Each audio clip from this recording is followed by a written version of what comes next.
This channel does not promote any violent, harmful, or illegal activities. All content provided by this channel is meant for an educational purpose only.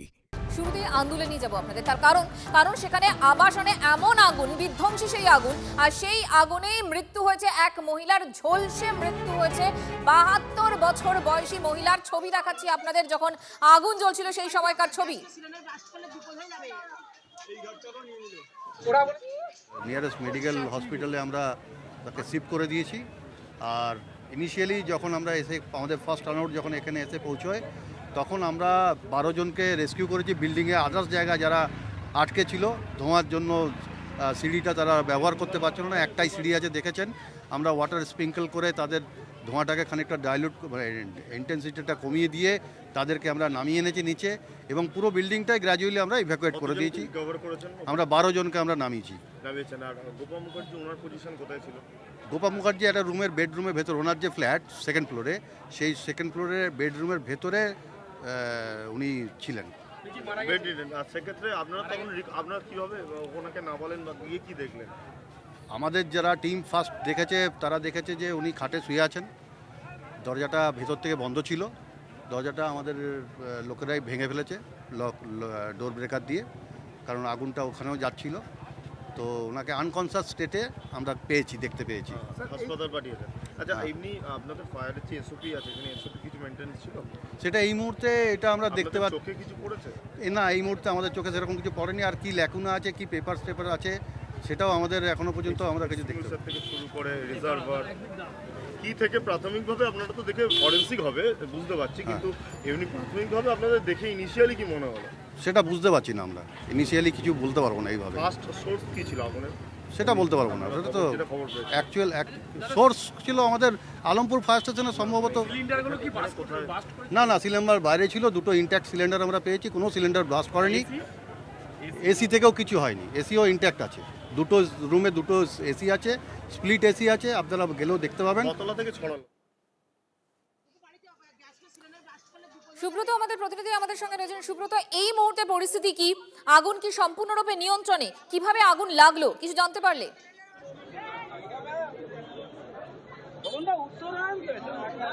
দেখো, আমার পেছনে যে আবাসনটা দেখছো এটাই হচ্ছে সাকরাইলের মহিয়ারি এলাকার আমতলা এলাকার উত্তরণ আবাসন। এই আবাসনের দ্বিতীয় তলে এই ভয়ঙ্কর অগ্নিকাণ্ড ঘটে এবং এই অগ্নিকাণ্ডে এখনো পর্যন্ত পুলিশ এবং দমকল সূত্রে যা জানা যাচ্ছে একজন বয়স্ক মহিলা তিনি কিন্তু দগ্ধ হয়েছেন এবং ঘটেছে এমনটাই জানা গেছে এবং পুলিশের তরফ থেকেও সেই মৃত্যু নিশ্চিত করা হয়েছে এবং তার মৃতদেহ উদ্ধার করে ময়নাতদন্তে পাঠানো হয়েছে।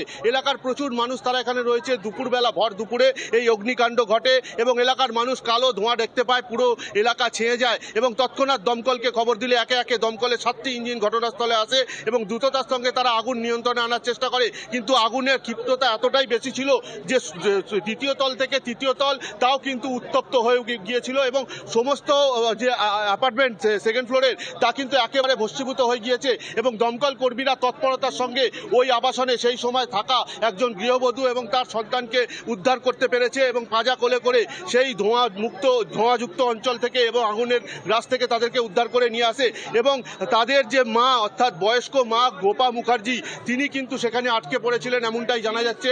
পরবর্তীকালে দমকল কর্মীরা তারা কিন্তু তার নিথর উদ্ধার করে এবং এখান থেকে পুলিশ কিন্তু সেই মৃত্যু নিশ্চিত করেছেন এবং তাকে হাসপাতালে নিয়ে যাওয়া হয়েছে। আমাদের প্রতিনিধি যেমনটা জানাচ্ছিলেন যে জখম একই পরিবারের দুই এবং এখনো পর্যন্ত যেটা জানতে পারছি আমরা ঝলসে মৃত্যু হয়েছে শাশুড়ির এবং ছেলেকে বাঁচাতে গিয়ে জখম বধূ। সুব্রত আমাদের সঙ্গে রয়েছে। সুব্রত, তুমি বলছিলে এই মুহূর্তের পরিস্থিতি সম্পর্কে। ঠিক দাদা, দেখো একেবারেই স্থানীয় মানুষ, পুলিশ প্রশাসন, দমকল আধিকারিকরা, র্যাব মোতায়েন রয়েছে। ঘটনাস্থলে সম্পূর্ণ আবাসনটি ভস্মীভূত হয়ে গিয়েছেন এবং সেই ভস্মীভূত আবাসন থেকে সেইখানকারই এক বয়স্ক ভদ্রমহিলা গোপা মুখার্জি তার মৃতদেহ উদ্ধার করে অ্যাম্বুলেন্সে করে তাকে হাসপাতালে নিয়ে যাওয়া হয়েছে। পুলিশ সেই মৃত্যু নিশ্চিত করেছে। আমি মাননীয় ডিজি সাহেবের সাথে আমার প্রতি মুহূর্তে যোগাযোগ ছিল। ওখানে আমাদের ফায়ারের অফিসাররা গেছেন, দ্রুত আগুন নিয়ন্ত্রণে আনা হয়েছে। অনেকগুলো টেন্ডার ওখানে কাজ করেছে, আমরা অনেক লোককে রেস্কিউ করেছি। তার মধ্যে একজনে গুরুতর আহত আছেন, তারা একজন ভদ্রমহিলা, তাকে হসপিটালাইজ করা হয়েছে। কতজনকে রেস্কিউ করেছেন কৌশিক বাবু? সেটা কি বলা যাবে? এখনো পর্যন্ত আমাদের কাছে যা খবর আছে এই 12-13 জনের মতো রেস্কিউ হয়েছে। তো যেহেতু এখনো পর্যন্ত প্রসেস চলছে সেজন্য ফাইনাল সংখ্যাটা বলা যাবে না। তবে আগুন নিয়ন্ত্রণে চলে এসছে। 3rd ফ্লোরের একটা একটা ফ্ল্যাটে আগুনটা লাগে, এই অবস্থা আছে আর কি। কিসের আমি থেকে নিয়মিত লেগেছে যোগাযোগে কি আছি। জানতে পেরেছেন? না, এখনো পর্যন্ত জানা যায়নি। যে আপনারা জানেন যে আগুন লাগার সাথে সাথে জানা যায় না কারণ, তো ওখানে আমাদের অফিসাররা আছেন, তারা জানার চেষ্টা করছে।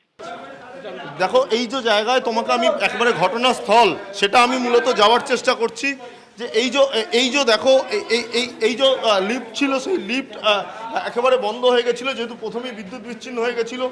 সিঁড়ি, সেই সিঁড়ি তোমাকে আমি একেবারে দেখানোর চেষ্টা করছি। তুমি দেখতে পাচ্ছ যে এই যে এই জায়গার এটা হলো 1st ফ্লোর। দমকলের তথ্য অনুযায়ী সেটা কিন্তু 2nd ফ্লোর থেকে প্রথমে তারা আগুন দেখে। আমি একটু একটু করে ওপরে ওঠার চেষ্টা করছি এবং এই যে জায়গা একেবারে 2nd ফ্লোর। দাদা আপনাকে জিজ্ঞাসা করবো, আগুনটা কোথায় ছড়িয়ে পড়েছে, কোথা থেকে ছড়িয়ে পড়েছে? এই ফ্ল্যাটের 2nd ফ্লোরে, 3rd ফ্লোরে, 2nd ফ্লোরে এই ঘরটা থেকে মেন ছড়ায়। পাশে এই ঘরটা থেকে পাশাপাশি আরো দুখানা ঘর। আপনি আরো একবার বলুন কোন জায়গাটা? এই ঘরটা, এই ঘরটা। এখানে কে ছিল? গোপা মুখার্জি নামে একজন ভদ্রমহিলা ছিলেন, উনিই মারা গেছেন। একেবারে সেটা দেখানোর চেষ্টা করব যে এই যে ঘর, সেই ঘর পুরোপুরি ভস্মীভূত হয়ে গেছে। একটা ঘর একেবারে সেই ঘর পুরোপুরি ভস্মীভূত হয়ে গেছে এবং এই যে ঘর থেকেই প্রথমে আগুন ছড়ায় এমনটাই কিন্তু দমকল প্রাথমিকভাবে বুঝতে পারছে। যদিও সেটা পরবর্তীকালে ফরেনসিক করে দেখা হবে, ফরেনসিক থেকে কিন্তু পুরো রিপোর্টটা আসবে, তারপর বোঝা যাবে। এবং এই জায়গায় দাঁড়িয়ে আমরা তো আমরা পাশেই থাকি, আতঙ্ক তো থাকবেই। আর এদের কোনো জলের ব্যবস্থা নেই এইসব বিল্ডিংয়ে। ছবি দেখাচ্ছি আপনাদের। আন্দুলে একটা ভয়ঙ্কর অগ্নিকাণ্ড, আবাসনের মধ্যে এই বিধ্বংসী আগুন। যে সময় আগুন লেগেছিল সেই সময়কার ছবি আপনাদেরকে আমরা দেখাচ্ছি এবং এই ঘটনায় একজনের মৃত্যু হয়েছে, এক মহিলার মৃত্যু হয়েছে। আবারও সুব্রতর কাছে চলে যাবো। সুব্রত, প্রাথমিকভাবে আমরা কি তথ্য পাচ্ছি?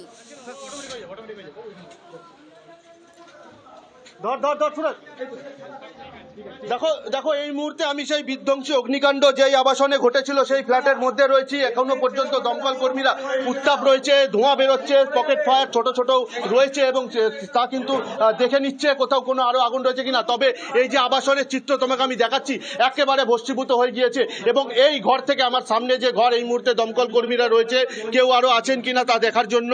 কিন্তু এই ঘর থেকেই 72 বছর বয়সী গোপা মুখার্জি, তার কিন্তু দেহ উদ্ধার হয়েছে এমনটাই পুলিশ জানিয়েছেন এবং আমরা ছবিতেও দেখতে পেয়েছি। তাকে অ্যাম্বুলেন্সে করে হাসপাতালে নিয়ে গেছে।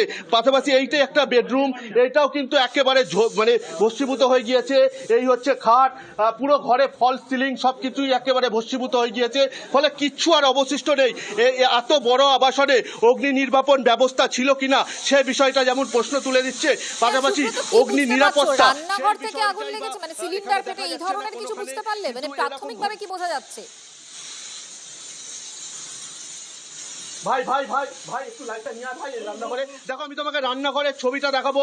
রান্নাঘরের সিলিন্ডার থেকে কোনো রকম আগুন লেগেছে বিষয়টা এখনো জানা না গেলেও সিলিন্ডার কিন্তু এখানে নেই দেখা যাচ্ছে, অর্থাৎ দমকল কর্মীরা উদ্ধার করে নিয়ে গেছে। তবে রান্নাঘরটি একেবারে ভস্মীভূত হয়ে গিয়েছে। এখনো পর্যন্ত ইতিউতি ধোঁয়া বেরোচ্ছে, একেবারে ঝলসে গিয়েছে, সবকিছুই পুড়ে ছাই হয়ে গিয়েছে বলতে যা বলা হয় তাই কিন্তু হয়ে গিয়েছে। তবে এই ঘটনা পরিণত হয়েছে। সুব্রত, আমাদের সঙ্গে থাকো। এবার সুশোভনের কাছে যেমন সহকর্মী সুশোভন রয়েছেন। সুশোভন, তোমার কাছে এখনো পর্যন্ত কি খবর রয়েছে? তার কারণ লেটেস্ট আপডেট আমরা যা জানতে পারছি, পরিস্থিতি কিভাবে এত দূর গড়ালো, এখনো পর্যন্ত কোন কোন বিষয়গুলো এই ক্ষেত্রে অ্যারেস্ট করা গিয়েছে?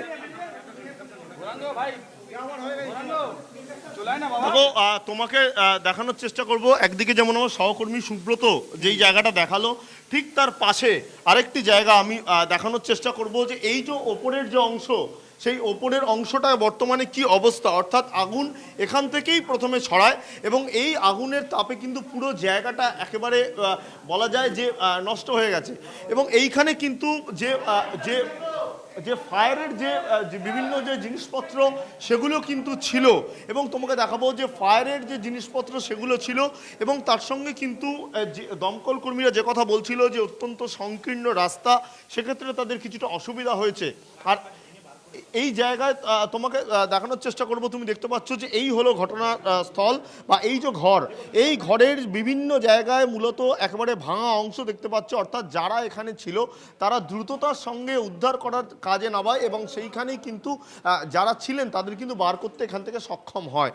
এবং এই জায়গায় দাঁড়িয়ে কিন্তু তুমি দেখতে পাচ্ছ, দেখো তোমাকে আমি রান্নাঘর যে একেবারে যেইখানে গোপা মুখার্জি ছিলেন সেই রান্নাঘরটা আমি দেখানোর চেষ্টা করছি। রান্নাঘরের একেবারে কিন্তু ভস্মীভূত হয়ে গেছে, কিন্তু আগুন কিভাবে লাগলো সেটা একেবারে তদন্ত করে দেখা হবে। ফরেন্সিক যারা আসবেন প্রতিনিধিরা, তারাই কিন্তু নিশ্চিতভাবে তারা সেই তথ্য তুলে আনবেন। এবং এই জায়গায় দাঁড়িয়ে কিন্তু এই মুহূর্তে তোমাকে বলবো যে এই যে যেই বিল্ডিংয়ে মূলত দোতলায় যেখানে আগুন লেগেছিল সেকেন্ড ফ্লোর, সেইখানে কিন্তু একেবারে ক্ষতিগ্রস্ত অবস্থা এবং সেই জায়গাটা দিয়ে আগুন ছড়িয়ে পড়ে। কিন্তু ওপর এবং নিচের অংশ কিভাবে এফেক্টেড হলো, দমকল কর্মীরা বলছেন যে ওপর এবং নিচের অংশ মূলত এতটাই ধোঁয়া হয়ে যায়, একটা দমবন্ধ পরিস্থিতি তৈরি হয় এবং সেইখানে কিন্তু দৃশ্যমানতার অভাব, অন্যদিকে দমবন্ধ পরিস্থিতি, এর ফলেই কিন্তু অনেকেই বেরোতে পারেননি। এর মধ্যেই তোমাকে দেখানোর চেষ্টা করছি যে কীভাবে আগুন ছড়িয়ে পড়ে এবং ঘরের প্রায় পুরোটাই জায়গা একেবারে ভেঙে যায়। ওপরের যে অংশ সেই অংশতেও ওপরের যে অংশ সেই অংশ তোমায় বলি যে সেকেন্ড ফ্লোরের, সেখানে কিন্তু ফল সিলিং ছিল এবং তুমি জানো যে ফল সিলিং থাকলে কিন্তু সেক্ষেত্রে অনেকটাই অসুবিধা হয় এবং এই জন্যই কিন্তু মূলত আগুন দ্রুত ছড়িয়ে পড়ে এবং দৃশ্যমানতার অভাব এবং দমবন্ধ পরিস্থিতি হয়। এবং এই যে আমি তোমার সেকেন্ড ফ্লোর দেখালাম, এবার ওপরের অংশ দেখি থার্ড ফ্লোরের যে অবস্থা, সেই অবস্থা তুমি দেখতে পাচ্ছ যে এখানে এখনো পর্যন্ত যে ধোঁয়া, সেই ধোঁয়া কিন্তু রয়েছে এবং এইখানে যারা ছিলেন, যারা মূলত এখানে থাকতেন, তাদের কিন্তু এখান থেকে বার করা হয়েছে এবং দ্রুত তুমি দেখতে পাচ্ছ ঘরে মূলত প্রত্যেকটি ঘরই পুরো বন্ধ, যে যেমন পেয়েছে একেবারে বন্ধ করে এখান থেকে বেরিয়ে পড়েছে এবং এই জায়গায় কিন্তু যথেষ্ট আতঙ্ক তৈরি হয় সেই মুহূর্তে দাঁড়িয়ে। সব মিলে কিন্তু একেবারে বলা যায় যে একেবারে যে নিচের যে অংশ তুমি দেখতে পাচ্ছ, দেখো আর একটা জায়গা আমি দেখাবো, এই যে জায়গায় ভাঙা, তার একটাই কারণ হলো যে কেউ হয়তো লক করা ছিল, ভেতরে আছে কিনা নিশ্চিত করার জন্য, বা কেউ হয়তো ডাকাডাকি করেছে, তাই একেবারে এখানটা ভেঙে কিন্তু একজনকে উদ্ধার করা হয়েছে। অর্থাৎ উদ্ধার কার্য যখন হয়েছে তখন কিন্তু একেবারে যথেষ্ট ভয়াবহ পরিস্থিতি ছিল এবং আগুনের উত্তাপ যা ছিল তা কিন্তু ফল সিলিং, ধোঁয়া এবং তার ফলে দমবন্ধ পরিস্থিতি। তাই এই যে জায়গা তোমার সেকেন্ড ফ্লোর দেখালাম এবং তার পাশাপাশি যে জায়গা একেবারে তুমি দেখতে পাচ্ছ যে সেকেন্ড ফ্লোর, সেখানে কিন্তু পুরোপুরি ভস্মীভূত হয়ে গেছে এবং স্বাভাবিকভাবেই যারা এখানে ছিলেন তারা যথেষ্ট বর্তমানেও আতঙ্কে। বেশ বেশ, ধন্যবাদ সুশোভন। দেখুন, আন্দুলের খবরে আমরা রয়েছি। আন্দুলের ঘটনা, আন্দুলের কোন ঘটনা? ভয়াবহ একটা বিধ্বংসী একটা আগুন, যেখানে একজনের মৃত্যু হয়েছে এখনো পর্যন্ত সেই খবর পাচ্ছি আমরা, এবং বেশ কয়েকজন আহত হয়েছেন। 10-12 জনকে ইতিমধ্যে উদ্ধার করা হয়েছে, যেমনটা দমকল প্রতিমন্ত্রী আমাদেরকে জানাচ্ছিলেন। এর পাশাপাশি আপনাদেরকে জানাচ্ছি আমরা যে একের পর এক আগুন, একের পর এক অগ্নিকাণ্ডের ঘটনা ঘটেছে, সেই ছবিগুলো আপনাদেরকে আমরা দেখাচ্ছি এবং মনে করানোর চেষ্টা করছি। সেটা তারাপীঠ হতে পারে, সেটা ফ্রি স্কুল স্ট্রিট হতে পারে, একের পর এক আগুন, হোটেলে আগুন, সেখানে 9 জনের মৃত্যু হলো মির্জা গালিব স্ট্রিটে। জোড়াসাঁকোতে ঋতুরাজ হোটেল, সেখানে 14 জনের মৃত্যু হলো। মোমো কারখানায় আগুন, সেখানেও কিন্তু জানুয়ারি মাসে আনন্দপুরে যে ঘটনা ঘটলো সেখানে 27 জনের মৃত্যু হলো। এছাড়াও স্টিফেন কোর্ট, এর আগে সেই আমরা দেখেছিলাম 2010 সালে, সেখানে 43 জনের মৃত্যু হয়েছিল এবং তারপর স্ট্যান্ড রোডে, তিলজলা, এবং একের পর এক ঘটনা কিন্তু ঘটেই চলেছে, অগ্নিকাণ্ডের ঘটনা ঘটেই চলেছে। আর এবছর তো একের পর এক ঘটনা ঘটেই চলেছে, সেই ছবিগুলোই আপনাদেরকে দেখাচ্ছি এবং তারিখগুলো মনে করাচ্ছি। আমি সেই বিধ্বংসী অগ্নিকাণ্ড যেই আবাসনে ঘটেছিল সেই ফ্ল্যাটের মধ্যে রয়েছি। এই যে আবাসনের চিত্র তোমাকে আমি দেখাচ্ছি, একেবারে ভস্মীভূত হয়ে গিয়েছে এবং এই ঘর থেকে, আমার সামনে যে ঘর, এই মুহূর্তে দমকল কর্মীরা রয়েছে, কেউ আরো আছেন কিনা তা দেখার জন্য, কিন্তু এই ঘর থেকেই 72 বছর বয়সী গোপা মুখার্জি, তার কিন্তু দেহ উদ্ধার হয়েছে এমনটাই পুলিশ জানিয়েছেন এবং আমরা ছবিতেও দেখতে পেয়েছি, তাকে অ্যাম্বুলেন্সে করে হাসপাতালে নিয়ে গেছে। পাশাপাশি এইটাই একটা বেডরুম, এইটাও কিন্তু একেবারে মানে ভস্মীভূত হয়ে গিয়েছে। এই হচ্ছে খাট, পুরো ঘর ঘরে ফল সিলিং সবকিছুই একেবারে ভস্মীভূত হয়ে গিয়েছে, ফলে কিচ্ছু আর অবশিষ্ট নেই। এত বড় আবাসনে অগ্নি নির্বাপন ব্যবস্থা ছিল কিনা সে বিষয়টা যেমন প্রশ্ন তুলে দিচ্ছে, পাশাপাশি অগ্নি নিরাপত্তা সেই বিষয়টাই বা এখানে দেখা যাচ্ছে না কোনোখানে। রান্নাঘরের ছবিটা দেখাবো, রান্নাঘরের সিলিন্ডার থেকে কোনো রকম আগুন লেগেছে বিষয়টা এখনো জানা না গেলেও সিলিন্ডার কিন্তু এখানে নেই দেখা যাচ্ছে, অর্থাৎ দমকল কর্মীরা উদ্ধার করে নিয়ে গেছে। তবে রান্নাঘরটি একেবারে ভস্মীভূত হয়ে গিয়েছে, এখনো পর্যন্ত ইতিউতি ধোঁয়া বেরোচ্ছে, একেবারে ঝলসে গিয়েছে, সবকিছুই পুড়ে ছাই হয়ে গিয়েছে বলতে যা বলা হয় তাই কিন্তু হয়ে গিয়েছে। আপনারা শুনলেন আমার সহকর্মী সুব্রত গোটা বিষয়টা বর্ণনা করছিল। একেবারে অগ্নি গ্রাসে চলে গিয়েছে একটা আবাসন। কিভাবে আগুন লাগলো, কোথা থেকে আগুন লাগলো, কেন আগুন লাগলো সেগুলো সময় বলবে, কিন্তু এই মুহূর্তে এখনো পর্যন্ত যা ছবি দেখতে পাওয়া যাচ্ছে বিভৎস সেই ছবি। হাওড়ার আন্দুলে একটি আবাসন অগ্নিগ্রাসে চলে গিয়েছে। একই পরিবারের এই মুহূর্তে দেখছেন পুরো খাক হয়ে গিয়েছে সেই ফ্ল্যাট, সেই ছবি আপনাদের দেখাচ্ছি। একই পরিবারের অনেকের মৃত্যু ঘটেছে এখানে আন্দুলে। দেখুন সেই ছবিটা, কিভাবে তাদেরকে উদ্ধার করা হচ্ছিল, এক্সক্লুসিভ সেই ছবি। আগুন কি করে লাগলো সেটা এখনো পর্যন্ত জানতে পারা যায়নি। অনেকগুলো সম্ভাবনা উকি দিচ্ছে, কিন্তু যে সময় উদ্ধার করা হচ্ছিল তাদের সেই সময়কার ছবি আপনারা দেখছেন। পুরো খাক হয়ে গিয়েছে একটা আবাসন, রীতিমতো পাঁজা খোলা করে আবাসিকদের সেখান থেকে উদ্ধার করা হয়। দমকলের তৎপরতা, এক্ষেত্রে দমকলের তৎপরতা প্রশংসনীয়, কারণ 1 ঘন্টার মধ্যে আগুন তারা অ্যারেস্ট করতে পেরেছেন। বেশ কিছু ফায়ার পকেট পরবর্তীকালে পাওয়া যায়, সেগুলো তারা অ্যারেস্ট করতে পেরেছেন। 72 বছরের এক মহিলার মৃত্যু হয়েছে।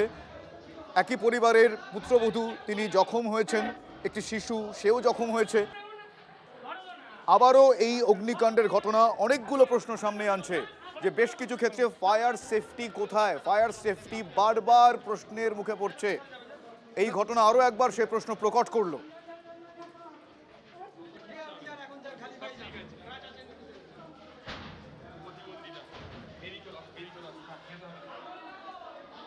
পুরো প্রতিমন্ত্রী উমেশ রায় এই মুহূর্তে আমাদের সঙ্গে রয়েছেন। উমেশবাবু, আপনার কাছে আমার সরাসরি প্রশ্ন, যে এই যে ঘটনা, এই ঘটনাগুলো তো বারবার ঘটছে এবং অনেকগুলো প্রশ্ন সামনে আসছে, কিন্তু আর যাতে না ঘটে তার জন্য যা যা কার্যকরণ দরকার সেগুলো কি এবার একটু শক্তপোক্তভাবে হবে, একটু আশ্বাস দিতে পারেন?